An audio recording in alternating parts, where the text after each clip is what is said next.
What's going on, ladies and gentlemen? Thank you for tuning in. I am Jasper Chase, and this is another moto vlog. Today we are going to Turner's Corner. It is a mecca for motorcyclists. Good food, good times, and I'm really excited about it. I've never been here before.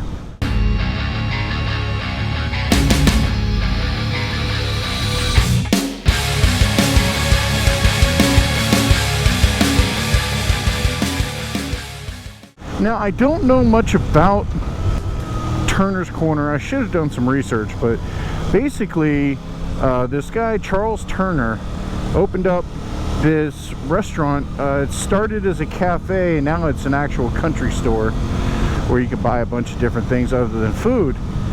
And it's changed ownerships a lot of different times, but the most famous is Charles Turner.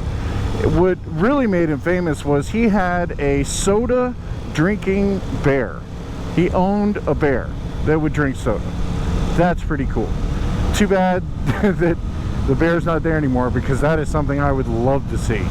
So it's just off Highway 19. We are 4.5 miles away from 19, and this is going to be a nice relaxing ride through the mountains. So sit back, listen to some music, and enjoy.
I can't believe it.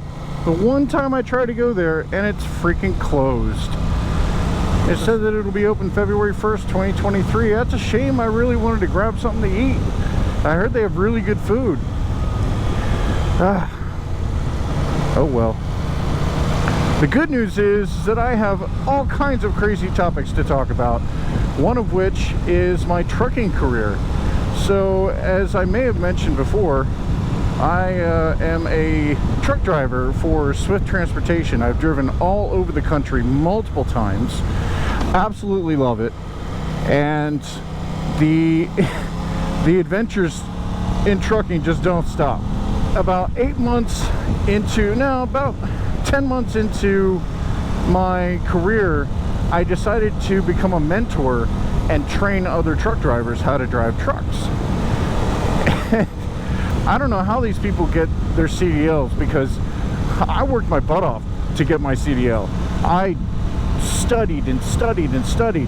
Then I went to truck driving school for 5 weeks, and I learned how to back constantly. 4 weeks of just backing. 1 week of school. I mean, it was intense. And these people, I don't get it. They are absolutely insane. But it is what it is. They got their CDL and decided to go to Swift Transportation, and lucky me, I ended up getting them. The quality, how do I put that? The quality of truck drivers were subpar, to say the least. And, well, let me just give you a couple examples. So, my very first student was pretty cool. She was about 24 and really wanted to get into over-the-road. They call it OTR, over-the-road trucking, which is what I do. And it gives you the opportunity to travel all over the United States. So I'm teaching her how to back. I'm outside the truck, and I'm on the driver's side telling her to swing right or swing left. And I had to get over to the other side of the truck to check and see if the trailer was going to hit anything. So as I walked across, she put it in drive, and I guess thought I told her to pull forward, and she hit me with the truck. She literally hit me with the truck. The grill just smashed into my body. Fortunately, I didn't fall down or get ran over, but she hit me with the damn truck. It was crazy. Then there was the speeder. Oh my gosh, the speeder. This guy sped everywhere. Now we're talking like these little tiny towns with like a 600 person population. The cops there have nothing better to do than pull people over. And this guy just decided to do 65 and a 35 all the way through this town. I couldn't believe it, and I would yell at him at this point. I kept telling him over and over again, stop speeding. You're gonna get a ticket. We're gonna get pulled over. And he just decided not to listen to me. He knew better than I did. So I was asleep one day, and I woke up, he's driving, everything's fine, and then I get a text message from the training instructor. She told me that he got clocked doing 82 in a 65. 82! We were out in Kentucky, and I don't know if you noticed, but there's mountains in Kentucky, and he was going down a mountain and hit 82 miles an hour. Now, the truck is equipped with camera and all kinds of electronics. They know everything. Whether you brake hard, accelerate hard, they even know if you turn on your windshield wipers. So the whole truck is plugged in to their system. So that's how they knew once you get over 80 miles an hour, the camera starts recording and it sends it to corporate, and that's when they contact me and be like, all right, this is what happened, you need to address it. So we got to a truck stop that night, and I told him straight up, I do not want you on my truck anymore. I don't feel safe. And I kicked him out. I kicked him off my truck. I called Swift and said, you need to get this guy a bus ticket. I'm done. I'm absolutely done with him. Because that's my life he's got in his hands. You know?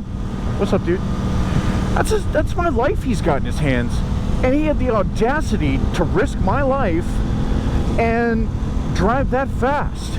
And keep in mind, we're 80,000 pounds, 72 feet long, doing 65 down the highway. It's a really serious issue is what I'm getting at. So I had every right to kick him off my truck. That was just too dangerous. I did not feel comfortable. So he's gone. Done and done. Okay, then there was the guy that broke everything and left me to go back to corporate. So basically, this guy, so we picked up a trailer, and the trailer was missing a mud flap. Okay, so that's a violation. If you get inspected, they're gonna ticket you for that. It happens. You go to the truck stop, you buy a flap, you put it on, it's no big deal. But we weren't at a truck stop yet. So he was doing a procedure, backing procedure, and he jackknifed the truck. What's up, dude? He jackknifed the truck and broke off a piece of my truck. There's a fairing on the backside of the truck that the trailer smashed into, and he broke my truck. That is also a violation. Then with the trailer, the way it was, unfortunately the glad hand broke off when he jackknifed it, and we had to duct tape it back on. That's another violation. Now he is in training, so what happens if we get inspected and he gets these violations, these tickets, these fines, I get it. It's to me, not him. And we tried to explain that to him. We talked to my training instructor, and we tried to explain to him, look, Jasper's gonna get the ticket.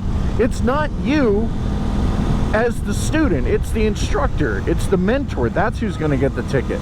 He would not listen. He refused. So we were at a truck stop that night, and he came to me and said, I don't want to be on this truck anymore. I don't want to get fined. I don't want to get in trouble. And that was it. He talked to the training instructor. They put him in a rental car, and that was it. And now I'm stuck with a broken truck because he didn't know how to back.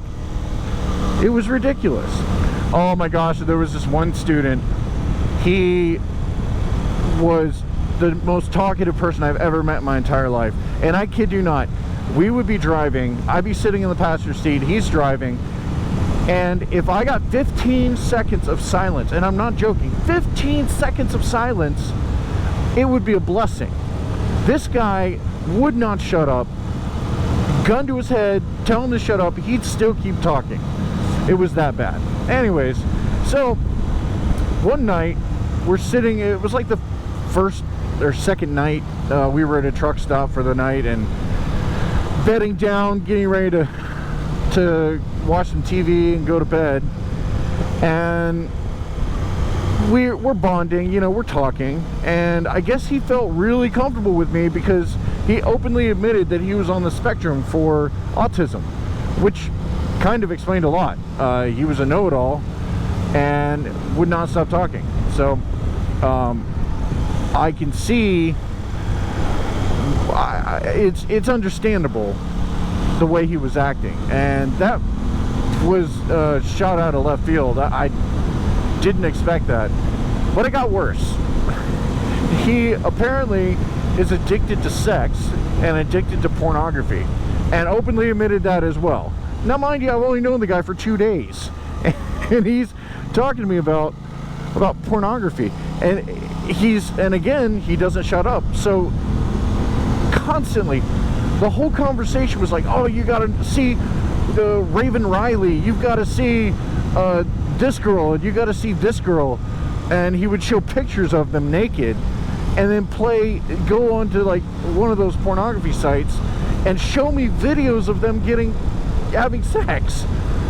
I didn't know what to say. I just had to go along with it. I was like, oh yeah, wow, oh that's cool, oh yeah, no way, I've never heard of her, oh man, she's good, this and that. Just awful. But overall, I did love my job. I had some great students. They were phenomenal backers. We had phenomenal conversations. There are a few of them that I'm actually still friends with and talk to on a regular basis.